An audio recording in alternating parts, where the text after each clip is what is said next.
I'm 70 years old now. I was born September 30, 1944.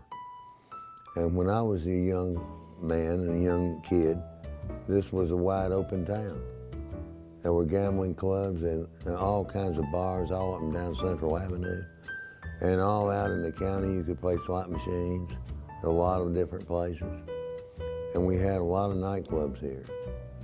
And we had the famous Belvedere Club, which is way out the old Highway 5.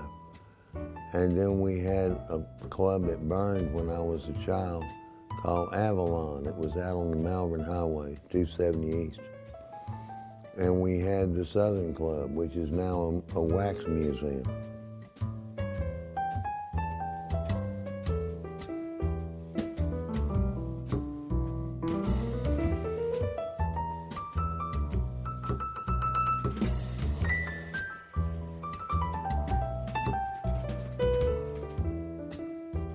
One of the first big city gangsters that come here was Jack Zelig. He was a big-time gangster in New York. And he was here in 1912 or 11, something like that. And we started getting all of them. We had Johnny Torrio, he come here a lot. He's from Chicago. And then, of course, Al Capone. He brought Al Capone here in 1920. And then Frank Costello came here a great deal. And of course, Oni Madden, I knew Oni Madden. And they had an agreement they weren't supposed to harm each other while they were here. That rule was broken a couple of times, but for the most part, it was not. It was a safe haven, and they could come here and vacation, have meetings. They also liked to play golf at the Hot Springs Country Club, and in those days, the government couldn't hear what you were saying out on the golf course. So they talked business while they played golf. And I'm sure they went to Belvedere a lot. Belvedere was the largest nightclub we had, and in its day, one of the largest in America. It was built in the late 20s and closed in 1964.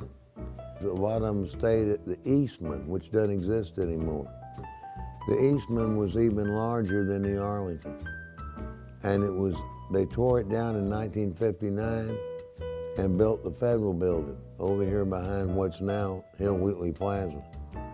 But I've been in the Eastman when I was a child. It was huge. It was built in 1890 and about 600 and something rooms.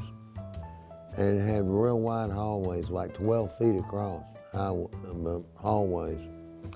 It had lots of chandeliers. It was high ceilings, real beautiful place.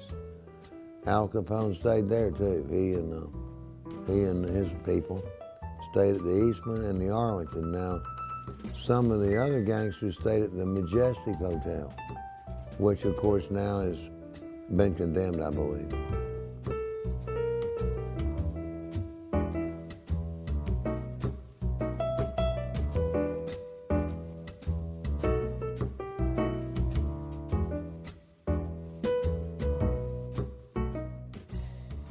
It was a small town, but all the top people in the country hung out down here. And they'd come down here so that they could get some peace and quiet. And they'd be bothered in the big city. They'd come here and they could relax. And nobody, the common people didn't even know they were here unless they worked in a hotel or a nightclub and seen them, you know. And I believe that the employees of these hotels and clubs were given pretty strict instructions not to talk about who was in town, because that's one of the reasons they came here in the first place, was for privacy. And so that you wouldn't go home and tell your family, oh, I saw so-and-so.